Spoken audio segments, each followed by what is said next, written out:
Hello everybody, I'm Stephanie from Razzledazzlerabbitry and Yarns LLC, and in today's video we're just going to do some spinning. And what we're spinning is a 2-ply yarn, and it is 100% German Angora.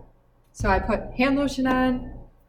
My phone might go off, so I apologize for that, but we started spinning a little bit of this last night. This ounce, we have it measured out into ounces. We've hand carded it, and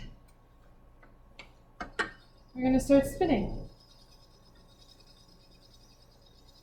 So right now I'm treadling with 2 feet because I have been doing a lot of spinning about the past couple weeks, especially yesterday, and so if I spin too much with one leg, it gets tired, and I need to balance it out and either use the other leg, or sometimes I just put both feet up and spin with both feet. So we're spinning a traditional yarn. It's not an art yarn. It's going to be about a fingering weight yarn, 2-ply. I aim to spin this. I prefer to get around 120 yards. And sometimes, depending on what's in the yarn, I may have some debris, I may pick some pieces out, I may, there might be small variances in how much wool has been measured, small variances in the weight. In past videos I explained I use a scale. I use a food scale. There's scales that measure in ounces to the 10th of an ounce, but the scale I use measures to the 100th of an ounce. And so it is much more helpful for accuracy in the amount of wool that I'm weighing out. When I first started spinning, the tools I used were really what I had or what I could find or what I could acquire with relative ease, because when you're just starting out a business, for example, you may not have in fact, it's rare that you'd have the income coming in to justify every single purchase for your business. So it takes time usually to build up your income stream, to build up your revenue, to build up your profit in your business. And this is what's interesting, is that it's not usually 1 year. It's not usually 2 or 4. It's usually like 5 years at least. And so starting a business is a long haul sort of thing. Like, it's a long-term sort of thing. It's definitely not a short-term thing, and it usually requires a lot of sacrifice, definitely a lot of planning or time, effort.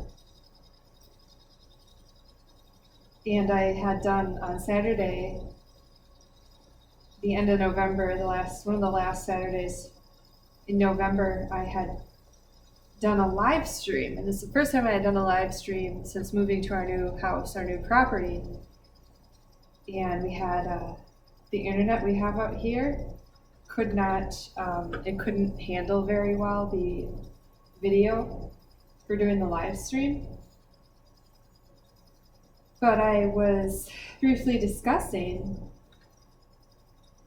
that in that live stream, just that, sometimes in a business such as a fiber arts business, a yarny business, you get to the point where it's like, you just want like a break. You just want to be done. You just want to give up. And that's very normal. And I don't think I expressed that enough in the past video of how very much normal that is to be in a business such as this and to really have it, to get to the point where you say, I'm tired of this. I can't fight anymore. I can't battle anymore. I don't have it in me to give anymore. And one of the things I did discuss in Saturday's video was I had been feeling like that, where I was feeling tired. And it made me really contemplate what makes a business fail. What does it mean to fail, have a failing business? And in the end, I came down to the fact that your business never fails if you just keep working, if you just keep going.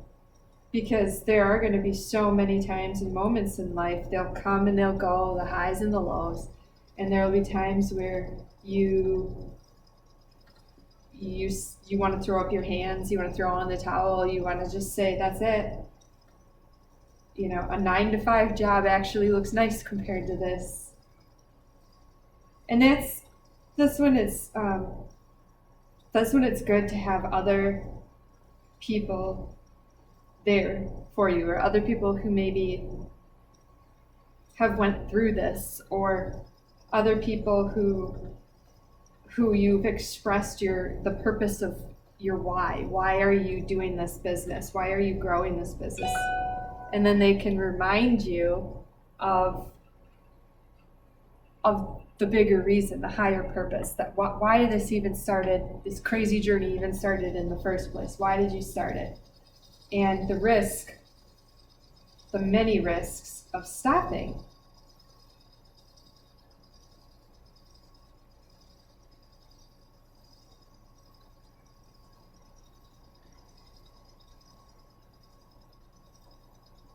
It certainly feels so much better to not give up. And it certainly feels so much better to go through a rough time or a very difficult time in life and to have kept your business going during it. Because to make the choice to close a fiber arts business or a rabbitry or a craft business or your small farm or whatever it is, it's a very, very big choice. And nobody really can make it but the person who's in that life. And sometimes we may get to the point in life where we just wish for somebody else to please make the decision for us, that we don't want to make these decisions anymore. We don't want to be the one, for example, in a business such as my own, the one where all the choices go to, the one who makes all the decisions, the one who,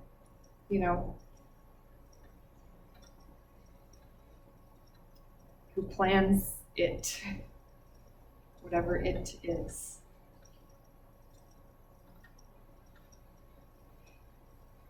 So I've said this before, that spinning often gives me time to think. And it sometimes I listen to like another YouTube video, or I have on music, or maybe a podcast. Recently I've been listening to a lot of Joe Rogan podcasts. He's all over the map with who he has on as guests. So that's kind of interesting. And it's been interesting watching some of the older ones. Like if you watch some from 2017 or you watch some from 2018, and just comparing what they talk about compared to the more recent ones and what they talk about. Kind of cool to see. But sometimes I just don't watch anything or listen to anything, and sometimes I just spin quietly. And that gives time to think, and that gives time to contemplate, and that gives time to reflect on things. And I don't think in where I live and the people I associate with and the people I know and people I'm friends with online, I don't think there's so many of us that live life at a high rate of speed. We have decisions that have to be made, and often daily, many decisions all day. And there's usually demands coming at us from all different parts of life. So there might be demands from family, there might be demands from friends. There's certainly, if you have animals, they have demands that can't be ignored. There's demands from customers. There's demands if you're working with a sponsor. There's expectations, and then you balance it out with your own expectations of yourself and your own demands of yourself and your own wishes and your own dreams and where you're at. And really, it's like, it's a second cut. Really, it's like,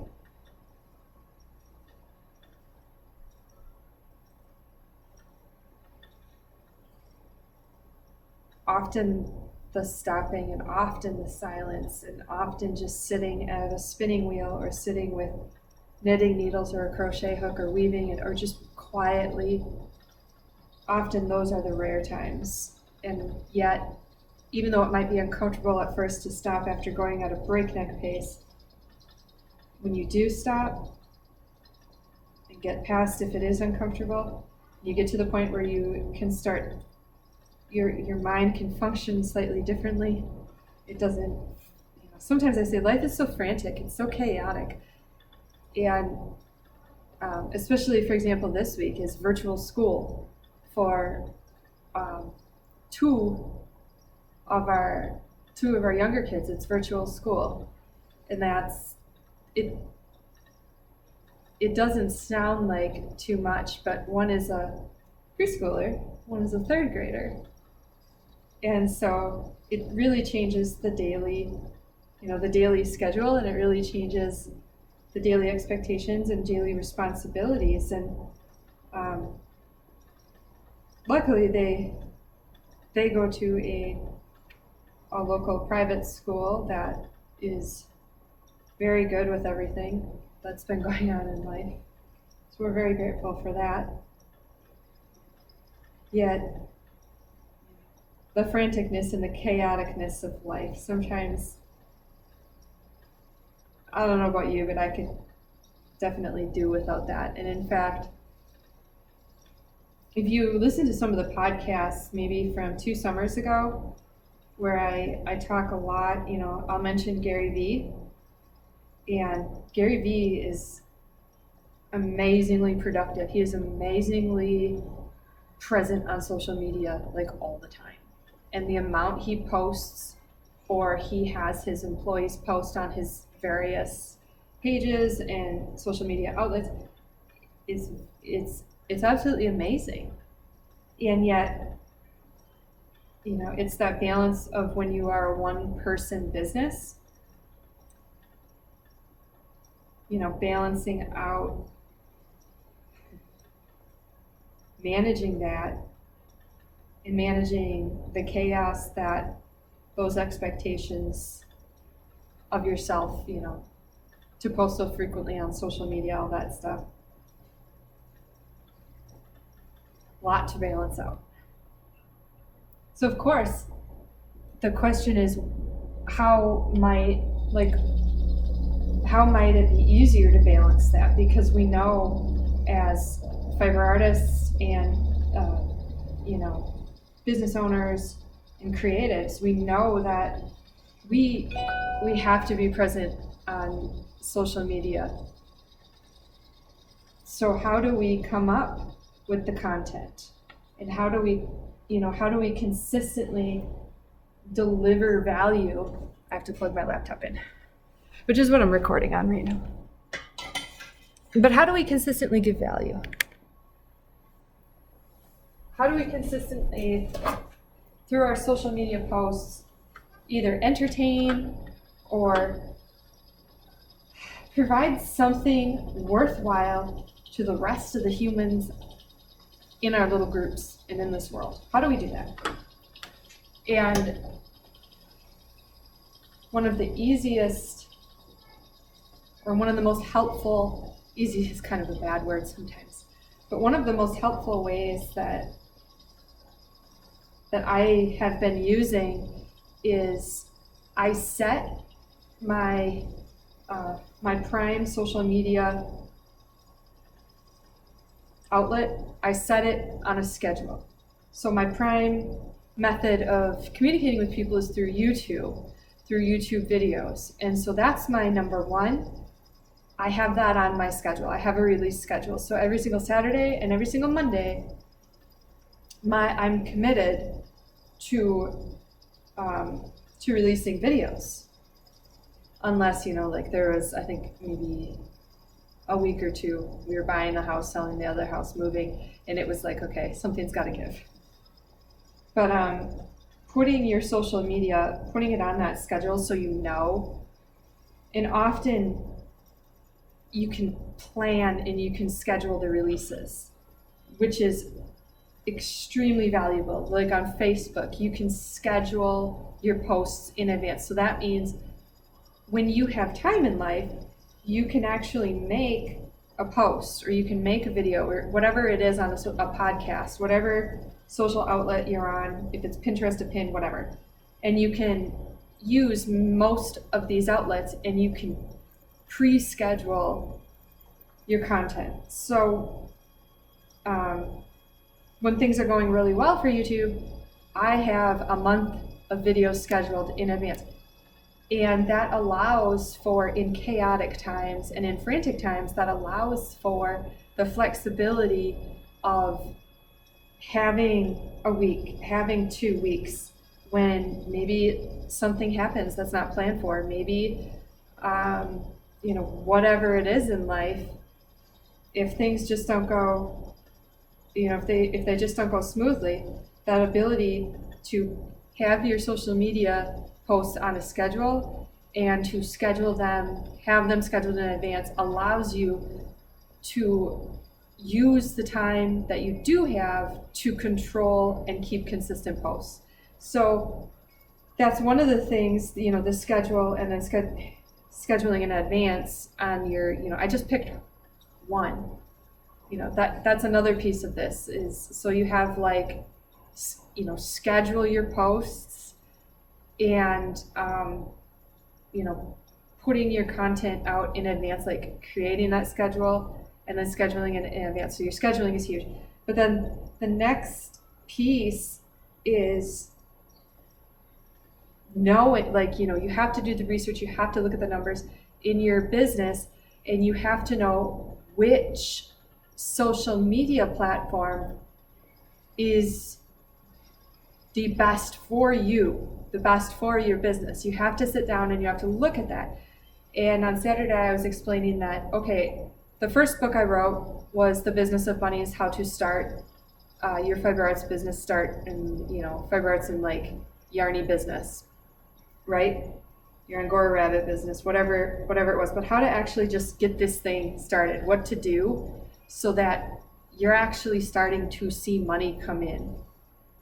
And so that was the first book we wrote. And I explained on Saturday that the next book we're working on, that, I really don't anticipate it being done this year. If we're lucky, it might be done this year, but I really anticipate it probably, end of 2001, middle 2002 is more likely when it will be ready, and we can start looking at releasing or when the publishing schedule will be. But the next piece of a business is actually growing your business. And so we'll talk more about some of the details of this in the book, but you have to, there's so much social media. This is overwhelming. And if you read the first Business of Bunnies book, we look at that and we're like, okay, you'll see the recommendation I have about the platforms to be involved on. And it can be overwhelming at first. Well, after you get on these platforms, after you've spent time, years on these platforms, you take a look and you say, which of these platforms is the most beneficial to me? Which of these platforms, and by beneficial, you have to define what beneficial means to your business and to you. And to know what is beneficial to you or to your business, that goes back to the first book, where you have to know your why, your purpose, your reason, finding what matters to you. And the point of doing this in the first place, and not losing that. So you find, the advice would be, okay, you got to schedule things, but you got to find your number one social media outlet, and then you hit that one hard. You focus on that. That's where your effort is, because you've looked at the evidence, you've looked at the analytics, you've looked at the numbers, and you've, based on what you're seeing, you pick what is the most beneficial. Obviously, you also pick something that you like doing. If you do not like taking pictures, figuring out which filter to use, posting them on Instagram, if you do not like that process, yet Instagram is your number one biggest social media outlet for your business, I don't quite think I would advise you to hit Instagram hard. Because how often do we stick with things long term, like a good portion of your life, decades, if you don't like it? Is Instagram going to be around in decades? Probably not. With the way technology moves, it's highly unlikely that that's going to be a medium that remains utilized in the way it is. We know it's not going to. So, but anyways, so you figure out which social media outlet, or outfit, I guess you could call them either, is the most beneficial to you and to your business. Which one do you want to do? You pick it. You've got your schedule down. But you guys know one social media outlet is not enough for a business, because there's so many, and people are on all sorts of different ones, and some people are only on this one, and some people are only on that one. And so to be found and to have attention, to get people's attention, to have an audience, which if you don't have anyone's attention, you have no customers. Like you have to get people's attention to keep your business a business and going. Because if you're the only person who knows about your business, this isn't going to work. So you grab your social media outlet, you figure out your schedule, your posting schedule, and then you stick to it as best as you can. You schedule your posts in advance as best as you can. You get yourself. It requires discipline. It requires motivation. It requires organization. A whole bunch of other different skills. But you do it. And this is the cool thing about it. So like with each of these YouTube videos that I make, I share it. I post it on Facebook. Okay. I post it on Pinterest. I post it on LinkedIn. I tweet out the new video. I have it on Reddit. I'll put it on Reddit. I put it on the Razzledazzlerabbitry.com website. It's on MeWe. So really what you see is when you focus on your big number one, your primary, you make the content for that, you schedule the content for that. That content is then shared and posted on other social. So, and it doesn't take that much effort. So without having to make all new content for every single social media outlet, you can take the content on your one biggest primary social media, your biggest social media platform, and then you share it on the other social media platforms as posts, and that helps draw people, like funnel people to your, the best place to find content from you. And So it took a long time to explain that, and the thing about that is there's a little bit more to it. It's a little bit more nuanced than that. There's some questions that you have to ask to get to the point where you really fine tune and figure out what is your number one, and then you got to ask yourself, there's all these questions about what do you do with the rest, like, you know, what do you do with the rest of your social media, and how does this really play out, and how does this really work? And this all ties back to Gary Vee's idea, where he's like quantity, just go quantity, really. Like, yes, you got to have something of value. It has to have some value to it. The quality needs to be there in some aspect, like your actual product has to be quality. So like, for example, the yarn I'm making, this has to be quality yarn. But the social media posting that brings people to your quality product, it's quantity when you think about it in Gary Vee terms. And which goes then to the whole quantity versus quality debate. And I spent a significant amount of time in the past year, a absolutely significant amount of time reading and looking into past marketing, current marketing, just the way people consume, the way they buy, where they're, the ability of the human brain when it uses social media, and when people are seeking to solve a problem, and all sorts of different things. Like the idea of, if you want your business or your video or your post or whatever it is to go viral, like, what does that mean? How can you construct that? How can you do that? And, I spent the last year really diving into this and really looking into this. And when I think about other yarnies, and I think about other fiber artists and Angora rabbit raisers and fiber animal raisers, the biggest thing is so many of us are introverts. So many of us do our crafts by ourselves. We do it quietly. The biggest thing is we must be seen. Our product must gain attention. And to some people, it may be scary to have something that goes viral, or it may be scary to have a video that it's been seen over 100,000 times. I think, by the time this video is actually released, our channel will have hit over 350,000 views. And that's nothing, that's nothing compared to the billions of people that we have on this planet.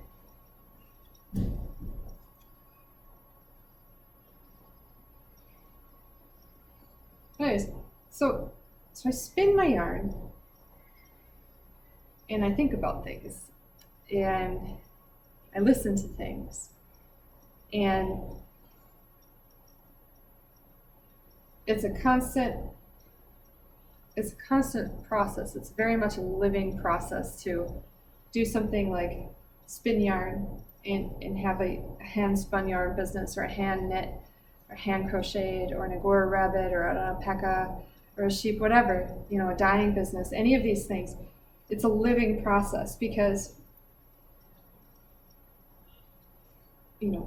we are so much of our own businesses, and we are so much a part of all they are, that sometimes there's really not any separating between the business and the human, because so many of us just pour everything into this, and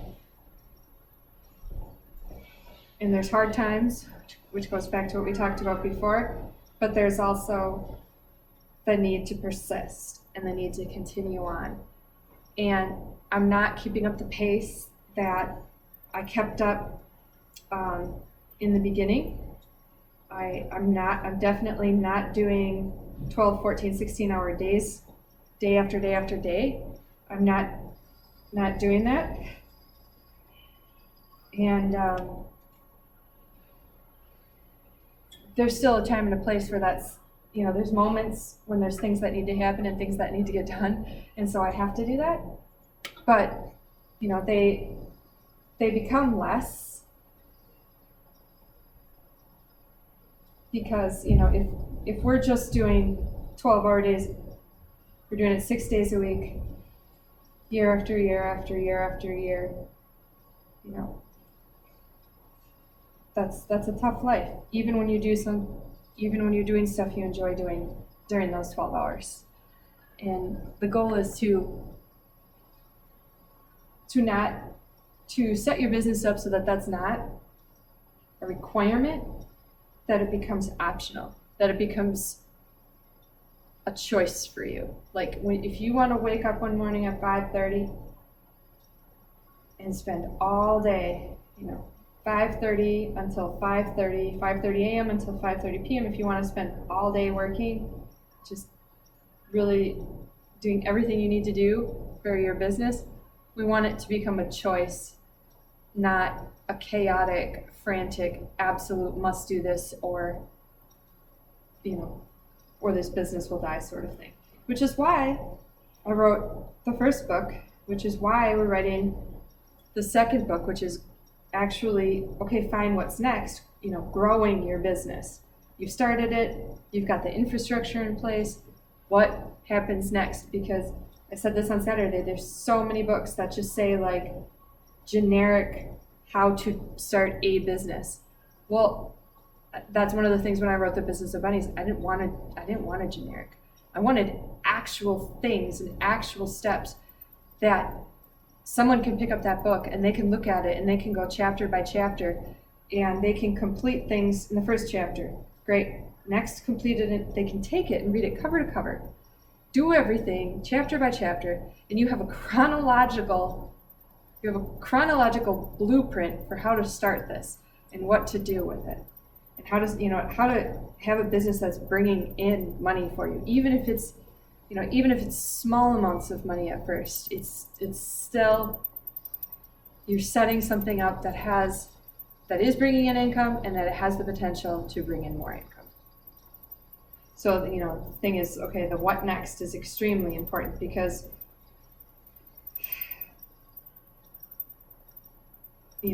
nobody was there to give me a step-by-step. Nobody was there to tell me, especially in very difficult moments, Stephanie, this is the next step. Stephanie, this is the step you take next.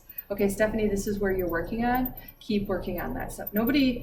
There was no blueprint for me. There is no blueprint for me. And that's part of what I want to give to people next is the next steps. Okay, what do you do next? And I wish I had that.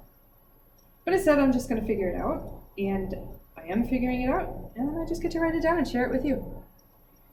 Because I've said this so many times.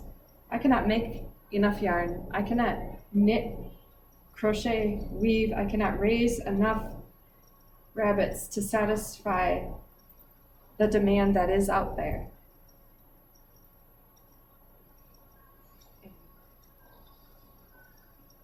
Perhaps one of the last tangents to go on is to get out there, to post. So if you raise rabbits, if you raise sheep, if you raise fiber animals, whatever, to post and post and post and post about it. Because what I noticed is we live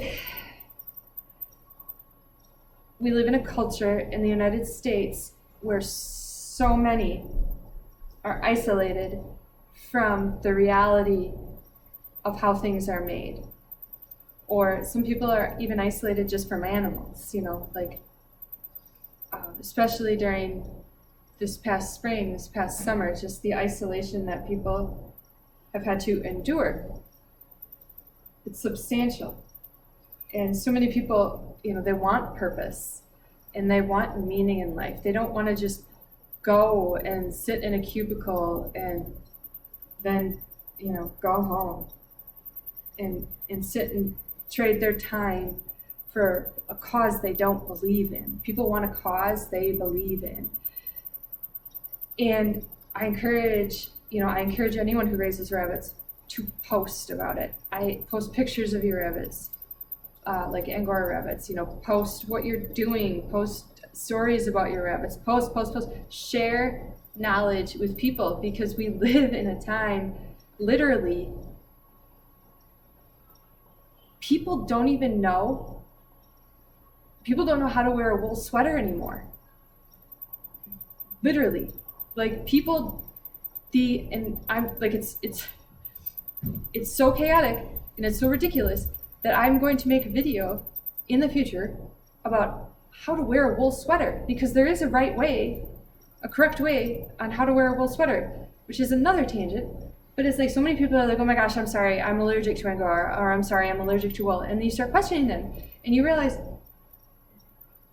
they may not actually be allergic. They may simply be wearing the garments incorrectly. So for example, a sweaters, most often people say, wool is so itchy, wool is so itchy. You must wear a shirt underneath the sweater.